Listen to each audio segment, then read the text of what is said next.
Amis du jour, chalutations. Pour les petits nouveaux, moi c'est Sekhmet et je vous souhaite la bienvenue dans mon podcast littéraire. Dans mon émission, je vais tenter 3 fois par semaine de vous donner envie de découvrir des livres de tout poil, récents et moins récents. Alors, si ça vous tente, c'est par ici la suite.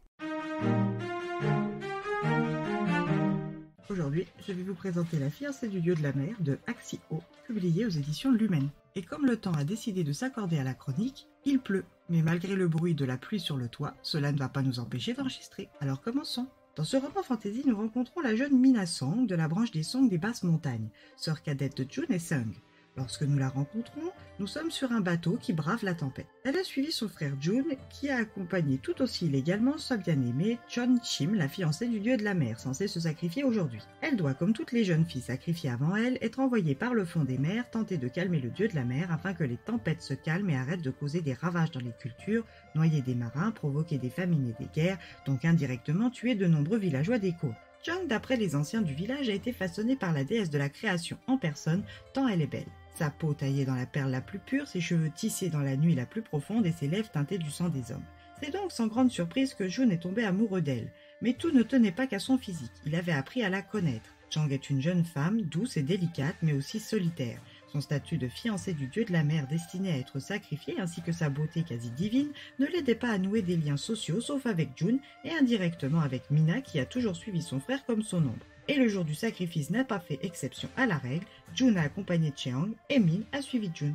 Lorsque le bateau se retrouve dans le cœur de la tempête, tout est redevenu calme et un dragon gigantesque sort des flots réclamer la promesse du dieu de la mer. Cheong hésite et est sur le point de refuser son destin qu'elle s'est liée à Jun et non au dieu de la mer. Mina, qui aime plus que tout son frère, voit toute la détresse et le désespoir ceindre ses traits. C'est à ce moment précis qu'elle sait qu'elle doit agir. Elle prend donc le couteau de son arrière-arrière-grand-mère, légué par sa grand-mère, s'entaille la paume de la main et prête serment au dragon en se jetant à la mer. Elle s'autoproclame nouvelle fiancée du dieu de la mer et prend la place de Chang, qu'elle laisse libre d'aimer son frère. Le dragon l'emmène donc vers les profondeurs jusqu'au royaume du dieu de la mer. Une fois arrivée sans avoir suffoqué une seule fois durant toute la descente, c'est bien vivante qu'elle fait ses premiers pas dans ce nouveau monde. Elle est accueillie par 3 frères, Kirin, Namgi et Shin, tous 3 issus de la maison du Lotus, l'une des 3 grandes maisons du royaume du dieu de la mer.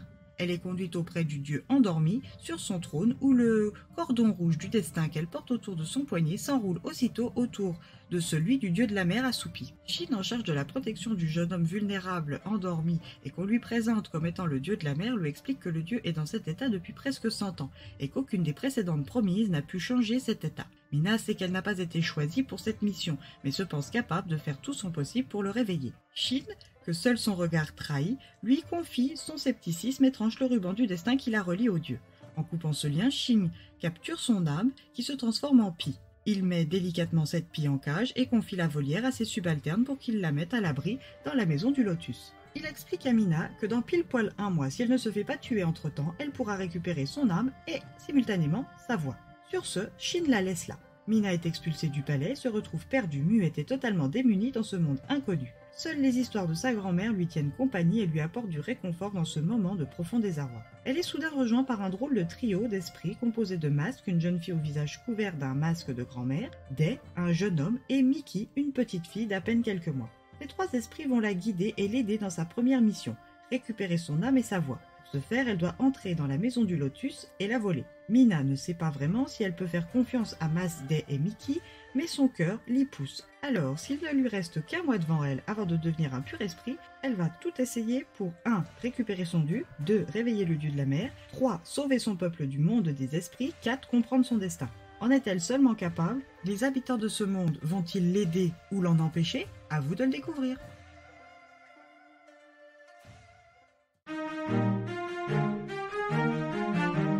Une lecture coup de cœur, un livre que j'ai dévoré avec délectation, une narration fluide et soignée, un développement des personnages intéressant.